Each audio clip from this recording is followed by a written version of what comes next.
that's attached to a red townhouse.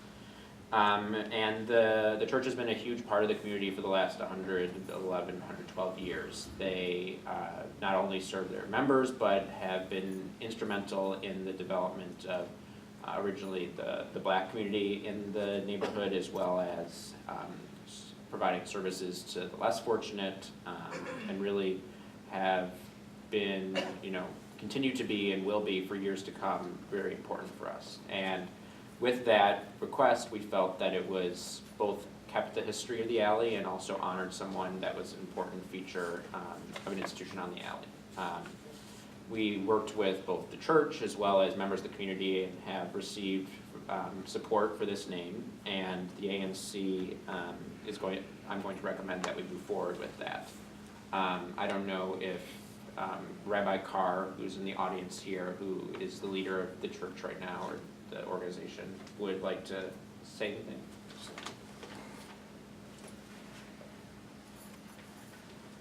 For the record, my name is Rabbi Marcus L. Carr. I'm the pastor of the Corner First Tabernacle, Church of God Saints of Christ First Tabernacle. And some of our members and our friends and our well-wishers were here. The reason why we wanted the name Crowley Court, after the memory of William S. Crowley, who purchased the property on August 22nd, 1906 from Fletcher Chapel. And one reason why he purchased it from Fletcher was dwindling. They were down to about 30 members. So he wanted to come in the community to rebuild the community. And his whole vision was aiding a suffering humanity. He wanted to build a community of faith with a reverence and a love for God, a yearning for wisdom, and a respect for character. His main concern was servicing a suffering humanity and bringing the community together. We obtained historical status for the property. At one time, we had actually thought about moving, but he wanted us to stay. And he said that was for a reason. We obtained historical status, and with that, at one time there was a plan from 3rd Street Tunnel to all the way to Rhode Island Avenue to build a new highway. So about in areas of a few miles around that area, they were going to move all those houses and tear things down. But he wanted us to stay there. And I know we were talking about Yale Laundry on the last meeting, and we're talking about the traffic congestion. But if it had not been for William S. Crowley, we wouldn't be having that conversation, because they would have tore all that down. But it was a blessing to have those condos there. It was a blessing for people to keep their homes. A blessing for us to live together as one brother, because he believed in red, yellow, black, and white. Everybody was precious in God's sight.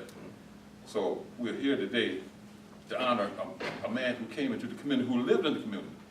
First, he lived at 113 U Street. Now there's a bank on the property he used to live on. And he lived in Washington, D.C. And he made Washington, D.C. the headquarters of our organization. And we have congregations throughout every major city, United States, South Africa, Central Africa, West Indies. And they look at Washington as the headquarters.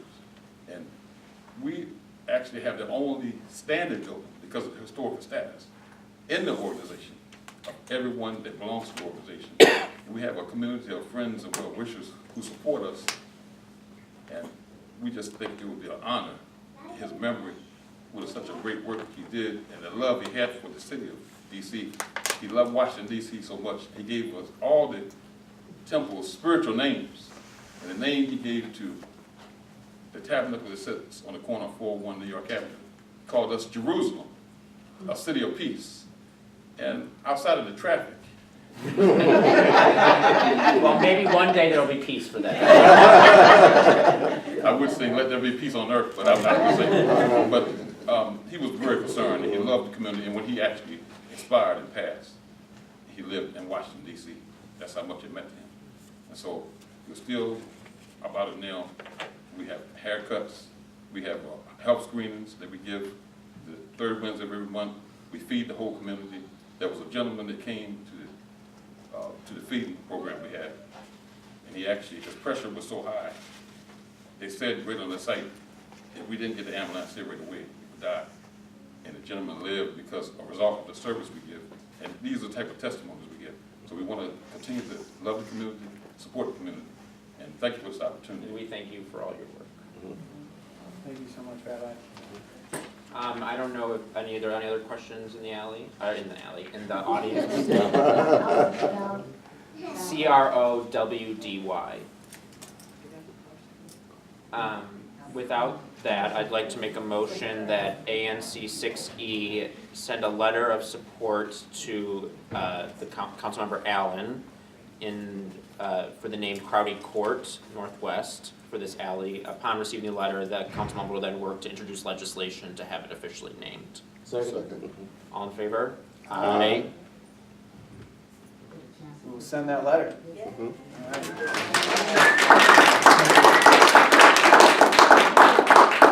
Thank you to everyone for your support to the process and the whole commission as well as the community.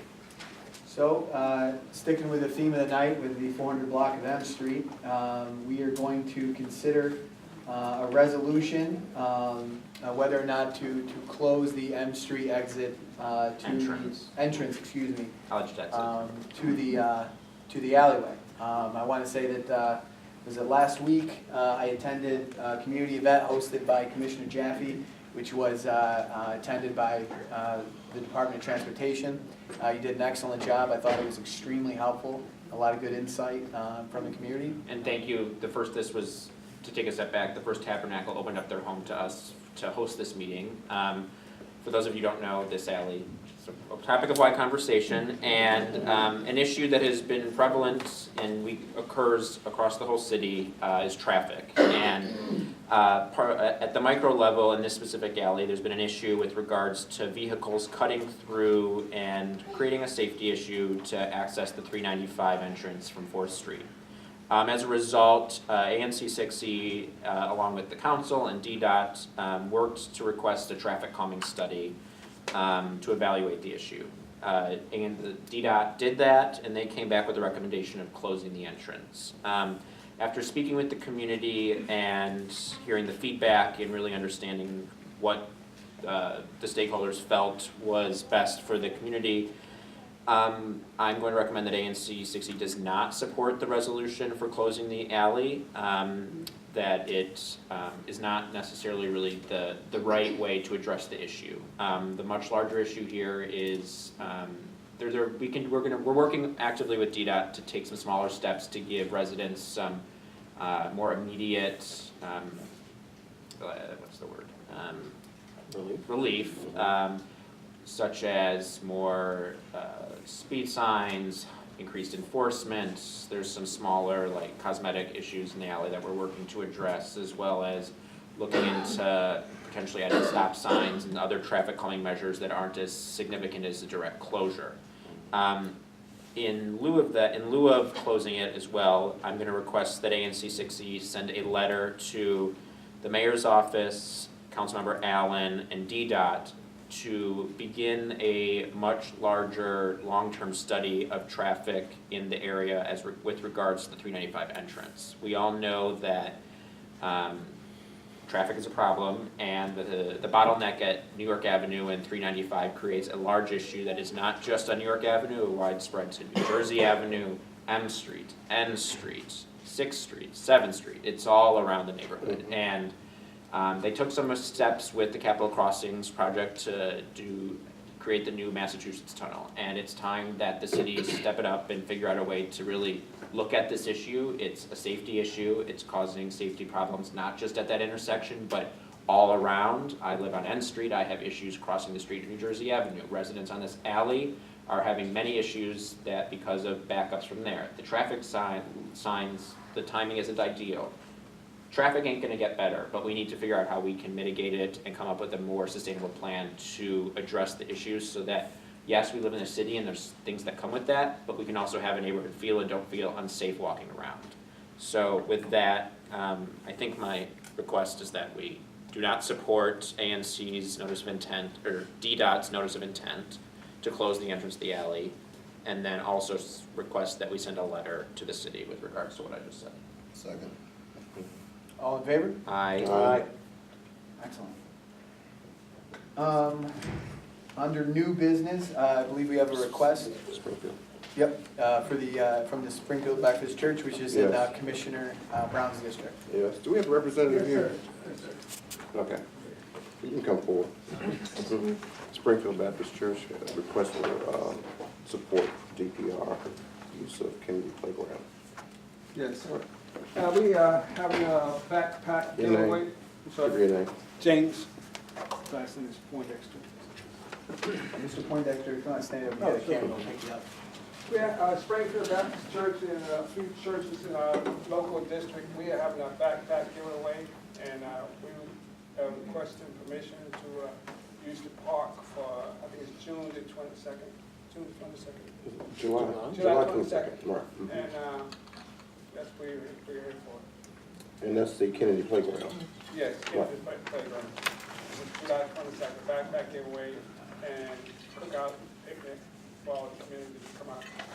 And meet some of the members in our community, and just, bless the kids. Mhm. And it's also a joint venture with Yes. 3 or 4 other churches. Yes, we have for the church. It's a nice event, so the community can come out. Yes. And everybody's welcome to come out and have a good time. July 22nd. Time will start. It's 3 to 6, but we're gonna officially open up probably around 12. Okay. Excellent. Any questions? Other questions? Any questions from the audience? Although I feel like a few have already gotten answered. Yeah, everybody's welcome to come out. Mhm. And we're Okay. gonna give away, sometime, I think last year they said it was like 300 backpacks for kids, things of that nature. So it's gonna be nice. Now, just out of curiosity, is this just for residents in Shaw, or is it? Anybody's welcome. Anybody. Excellent. Anybody's welcome, because like there's 4 churches in the community, so anybody's welcome. And if you know kids that need backpacks, bring them out to school. Excellent. Correct me if I'm wrong, I believe this is the second year that you are. Yes, sir, Okay. second year. All right. Well, I like Rain or to. shine, that's what they told me, rain or shine. Okay. You said you're starting at 3? It's from 3 to 6, but they're gonna start setting up around 12, I think. Okay, all right. So, Okay, I'd like to make a, Advertising in the neighborhood, I'm not sure about that. there are a lot Yeah, of but- buildings in the neighborhood, Right. 30, Crucian Plaza, across the street. Right, yeah, I'm sure, because they did last year. yeah, All we ask is just make sure you clean up your trash after. Oh, definitely, definitely, they will. they were good stewards last year. They did very well. No doubt, Yeah. but just, No, I'm just making a mention. Okay, but I'd like to make a motion that we support Springfield Baptist Church in their endeavor to utilize the space at Kennedy Playground, and we to provide the support to the DPR that ANC 6E supports. Friendly amendment, it's actually technically the Kennedy Recreation Center. Okay, Kennedy And I Recreation. second the motion. Okay, I'll second the motion. okay. you did first. All right, good. Oh, good, all right, we got that. Good. All in favor? Aye. Excellent. All right, Thank you, forward to the thank you event. so much, all right. and everybody's welcome to come out. Oh, thank you. Well, this takes us to our main event of the night. You got great timing. We just cleaned up the agenda. I'd like to welcome candidate Charles Allen, incumbent candidate for Ward 6 council member. Yes. Thank you. Good evening, everybody. Good evening. Good evening. Thank you to the commissioners for having me. I'm going to stand over here if that works, so I don't have my back to anybody. Thank you very much for having me.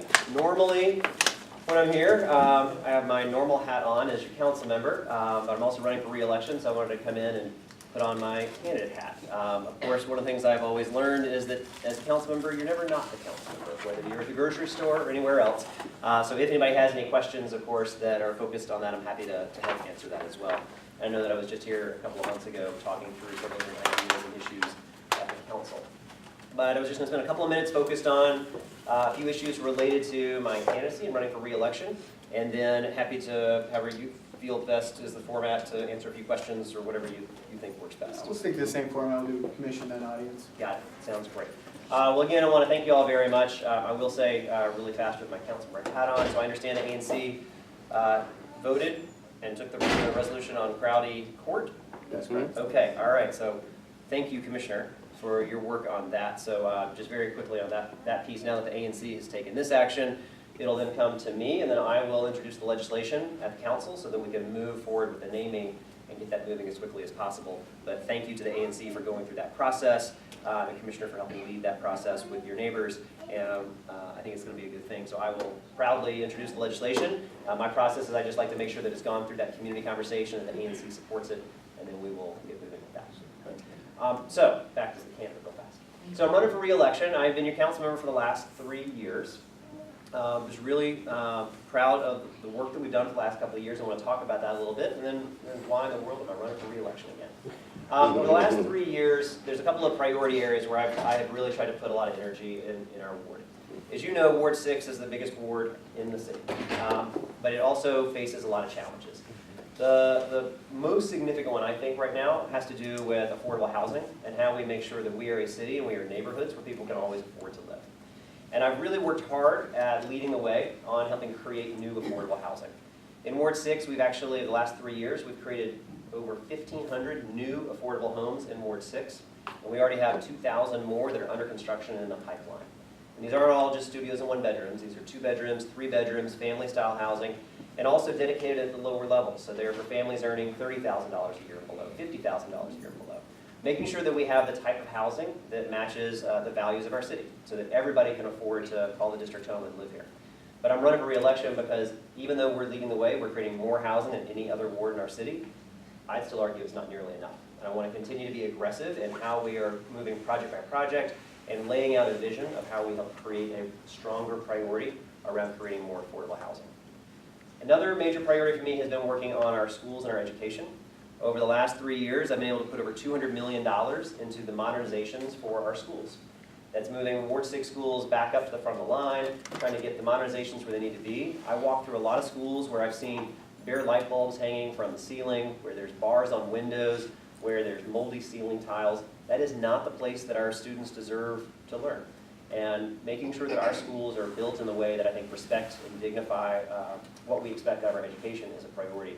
And I've been proud to lead the way as we have started putting more money into our schools. Building the schools, the buildings themselves, that is not enough. I've also focused on making sure that our schools have the money that they need. Last year, for example, our mayor put an increase in our schools budget. It was only a 1.5% increase. That was not going to cut it. We did not fund the schools the way that they needed. And I was proud that we worked with the council and we were able to help increase that funding and doubled it actually to about a 3% increase in our schools funding. We're in that same boat again this year. On the face of it, I was really excited actually when the mayor put out her budget and had a 3.9% increase in school funding. That was great, except for the fact that once I started digging into it, I found out that out of that 3.9, about 2.5% of that was actually for our teacher salaries. Now, I believe strongly that our teachers deserve that raise, which is a great thing. But once you back out that percentage, we're back down to about a 1.5%, and it's not going to cut it. We need to make sure that these dollars are going to our schools, but most importantly, they're going into the classroom and following our at-risk students and in the classrooms where they're needed most. And I also believe from education, we have to make sure our students are ready to learn and make sure that they are ready to be able to achieve and be able to be ready to succeed. One of the first bills that I introduced was something called Books from Birth. I believe fundamentally that the achievement gap that we see in the classroom is actually based on a literacy and a word gap. So we know that kids who grow up with books in the home, parents, grandparents, aunts, and uncles who read to them, they will start at age 3 and age 5 with millions of more words, hearing millions of more words than a student and a child who grows up without books in their home. I've got a 5.5-year-old little girl and a 1.5-year-old little boy. I know my daughter, when I wrote this legislation, we had a library full of books at home, but that is not every child's experience in our city. And so the legislation and the program that I created gives a book for every single child in DC from age 0 to 5, a free book in the mail to them with their names on it and the address line, and it goes to them once a month from age 0 to 5. We have 30,000 kids in DC that are enrolled in this now. We've given out 425,000 free books, and then we've linked it with our library so that it's not just the student and the child, but we work on adult literacy, because literacy runs in families. So how do we make sure that those adults are also getting the services they need? Those are just some of the ways that I've tried to lead on our education system. We have a lot of work to do to get our schools, all of our schools, where they need to be. But that's an area where I'm really proud of the fact that I have continued to lead on the council and really, I think, have a vision of where we need to go with our schools. One other quick piece that I'll mention, which is related to some of the housing, and as I like to talk about, neighborhoods that we always want to be able to call home. we need to continue focusing also on our seniors and our older residents. One of the ways that I've led on this is by creating something called the Safe at Home program. Oftentimes, seniors and those who are aging in their homes, they need just a little bit of help. They need a little home modification. It can be everything from a grab bar in a bathroom to a lift getting up the stairs, but that makes the difference between their ability to stay in their home and live in their home or not. Through the Safe at Home program, we've been able to put grants out, a couple of $1 million.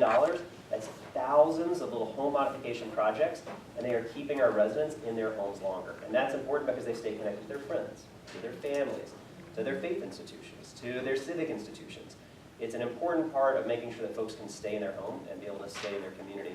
And I think it's part of what our values are. It's part of what we really value about the city, is that we are a beautiful city made up of a whole lot of different people with a whole lot of different backgrounds. And it's part of what we cherish about it, but we have to act with intention to make sure that we are creating that space.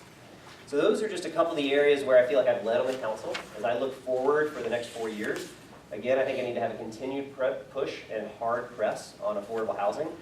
Our city is growing. I can't just pretend that's not happening. But what I believe we have to do is lead the way in making sure we're building the type of housing that makes sure that everybody can call it home, and then we take care of all families. I believe that we are a growing city, which means we've got to continue to focus on our schools. We're a place where young families are excited to raise their kids in the District of Columbia, and they should. But we've got to push to make sure that every family can see their kid's future from pre-K all the way through graduation. I'm focused a lot on our local and small businesses. I have worked and partnered with Think Local First and a lot of our main streets and our local organizations that are on the front lines making sure that we are supporting our local businesses.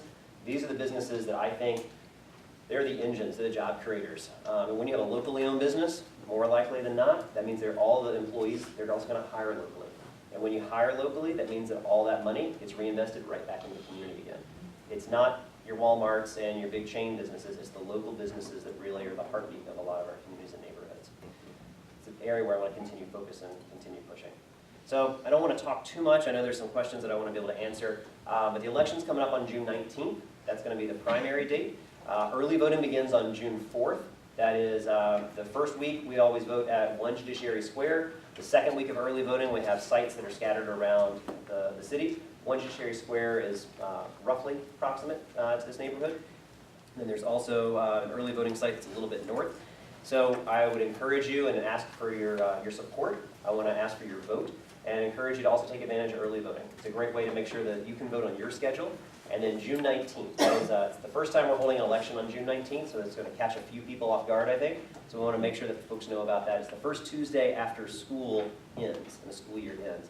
You know better than most, about half of our polling sites are schools. And so we wanted to make sure that we weren't interfering with the end of that school year, but we have the elections that'll open up right after that. So be delighted to answer some questions. Again, I hope to have your vote. My name is Charles Allen. I'm running for re-election here as your Ward 6 council member. And thank you all very much. So let's start off with the commission. Would you like to start? Welcome, council member. At a meet and greet last Saturday here in the neighborhood, Mayor Bowser announced that she is encouraging the exploration of the establishment of a citywide high school at the Shaw Junior High School site, which through the boundary realignment process several years ago, that site was chosen for a citywide middle school, which would serve predominantly kids in wards 1, 2, 5, and 6 in proximity to the Shaw Junior High School site. So number one, I hope that she has communicated this to you because it was a surprise to everyone in the room, yours truly. But we are committed to engaging in the process and discussing this, but also to encouraging there to be a middle school at that site, even if it is part of a larger building, just as Cardozo and other campuses around the city have multiple school levels within one location, because we're really missing that middle school. We've got a lot of parents that are very concerned about that. So if you would share any thoughts that you might have about that, or any approaches or any recommendations that you have for the community in terms of making sure that their voices are heard related to this development. Yeah. Well, thank you. I believe that we have to have a middle school at that site. There's no question in my mind around that. When I talk with young families in this neighborhood and their surrounding area, they have growing confidence in their elementary schools. They know that they've got really great choices, but they look at those middle years and they don't see what their path is. They want to know that they've got a Shaw Middle School. I was taken aback, as were a lot of people, when this proposal first got floated. It was not something the chancellor discussed with me, and my understanding is didn't discuss with ANC, didn't discuss with neighbors, didn't discuss with education leaders, and then just rolled out this idea. And when I was in a meeting with the chancellor about it, the response was, oh, no, we're going to go talk to the community. We'll make sure we get back and touch base with them. That's not the way you do it. You have to start with the community. You start with the neighbors. You start with that school community and those educators and those families and build their trust and buy-in. And that's an incredibly important part of coming up with a successful idea. Now, their proposal is they've got to figure out a high school issue for space. So they were thinking, well, maybe what we'll do is we can swing on site. We'll have one high school come over here while it's getting modernized, and then that will move from there, then we'll move back. Lots of moving pieces. But if you don't talk to a community, it may be a great idea. It may actually solve several problems, and it could work. But if you haven't talked to the community, you haven't talked to the neighbors, and you don't have their buy-in, nothing will sink anything faster. And I think they made a really big mistake by not talking to the community. I had been pushing for Shaw Middle School for the last couple of years. Councilmember David Grosso and I, 3 years ago, put in the budget a requirement for DCPS to come back with a strategic plan for the future of Shaw Middle School. And about a year later, we got a letter back. I think it was maybe 2 paragraphs, tops, which basically said, we don't have a plan for Shaw Middle School. That's an unacceptable answer, and it doesn't reflect the reality. I know we can't open up Shaw Middle School tomorrow, but we have to start laying out a plan. We have to start giving parents and families confidence and to start to see that pathway. So it's a very large piece of land. It is completely underutilized right now. For the neighbors across the street, it is dark. It's a deadlock. It's not helping the community. And so we have a lot of work to do there. But I believe we have got to continue pushing. And my job is going to continue to push the chancellor, the deputy mayor, and the mayor to lay out a vision, but to engage the community in a way that builds the support, builds the buy-in for what it is that we need to see at that site. One issue that's important to me, not long ago, we passed a resolution focusing on green space in the Mount Vernon Triangle area. One of those areas was Cobb Park. As green space and open space is limited in my neighborhood, most of the community, as well as Commissioner Rogers' neighborhood, is to maintain Cobb Park as a park, but not just to maintain it, but to have the city invest funds to beautify it and make it something the neighborhood can be proud of. And I would like to hear you support that. I completely agree and have supported this. I met with the mayor and the deputy mayor's staff about a year ago and told them, I will use the levers that I have as the council member. There's a lot of things I can get done. There's a lot of things I can block as well. And I just laid out for them straight and simple. I will block any effort to get rid of this space and to go build on it. It is incredibly important that we have green space and parks. We are experiencing a growth in our city where there's a lot of development, there's a lot of things happening. What I do not want and what I will not allow is that 20 years from now, we're going to look back and say, I can't believe we didn't think about any green space or park space. We have to have those. And once they're gone, once they get built on, you're not getting them back. So Cobb Park to me is a great example of where on Massachusetts Avenue, where you have a lot of new buildings coming up, you're going to have hopefully a lot of pedestrian traffic that connects to Union Station and connects all the way up through the Mount Vernon Triangle neighborhood. You've got to have green space and a park space. So I've made it very clear to the mayor, and I've been joined now with some of my colleagues that have said, we're not going to build on that, and we will stop you from doing it. So just stop pretending, and let's get serious about a plan. We're about to vote on a budget. Later this week, I'll be voting on several elements of committee budgets before the council comes together for the full budget. And I have been working with my colleagues, and we have now identified several $100,000, hopefully even close to $1 million, to invest in Cobb Park. Now that's not going to actually build you a full park. But what it'll do is it'll start laying the ground for how we start re-envisioning this space to have an active space. I don't want the old Cobb Park either. So everybody who remembers that, that was not a successful and viable park in a green space. It has to be something that is active. And I think we've had great conversations, for example, with Mount Vernon Sid, who wants to be a partner in that. They want to help program it, make it active. And that's the type of space that we want. And so I'm fighting for it. I am really grateful that the neighborhood right around there feels like to me is fairly unanimous in saying, we want to have green space, we want to have this park space that serves our community, that serves our neighborhood. And I think we've got a great partner with the CID too. I think that they have come on board. They actually put some money on the table too. They went and did a visioning study that really helped lay out what I think is an incredibly thoughtful idea. And so I'm fighting for that to make sure we have the resources we need there. So And also, let's make sure to remember that the private sector is also committed to investing in Cobb Park too. Both the developers responsible for Capital Crossing as well as Douglas Development, Yep. have actually, put, in writing that they're committing funding. So let's see how that all adds up. Yep.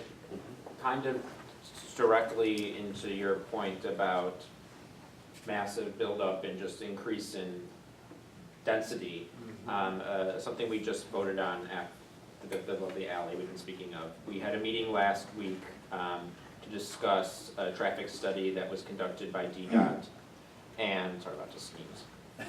Bless you. Well, I don't think it's gonna happen now, but basically, DDOT had come back and proposed closing the entrance to this alley along M Street, between 4th and 5th, New York and M. And we met, and the community was very clear that, yes, there's a problem, this was not the right solution. And the main problem here is the much larger traffic issue in the New York Avenue 395 corridor. We just voted on a request, you'll be getting a letter that we're going to want the council, the mayor, DDOT to engage in a much larger study. The precautions of what comes from the entrance of 395 along New York Avenue is widespread, not just to New York Avenue, but to New Jersey Avenue, to 6th Street, to 7th Street, to M, to N. It's all around the neighborhood. And yes, we live in the city, but we need to be taking the steps to address what is actually the root problem. It's never gonna be perfect, but it's to a point now that it's not sustainable. And residents all around feel the impact, and it's not, it was, if you go back to the history, the highway was supposed to go, as we talked about, all the way up to Rhode Island Avenue. It was protested and stopped in the 60s or 70s. So if you look at, from a city planning perspective, it wasn't even meant to be that way. So the fact that we've lived with the infrastructure this way since it was built, when it wasn't even intended to be that way, is a notice that it's not okay. And there are, accidents, fatalities. There's lots of injuries that happen in this corridor because of that. And it's time that the city take responsibility and figure out how to plan accordingly and put in the funds to make it safer. And as we all know, it is traffic that's an issue, and this is one case where we can point exactly to what the cause is. It's not like, process of elimination, we know that this is what it is. Yeah. Again, I agree. The challenge that I've seen as well, I've talked with DDOT before, for example, around New York Avenue. I'm not sure if anybody would say that's an enjoyable experience to cross New York Avenue. Walk, drive, bike, anything at all. It serves as a dividing line.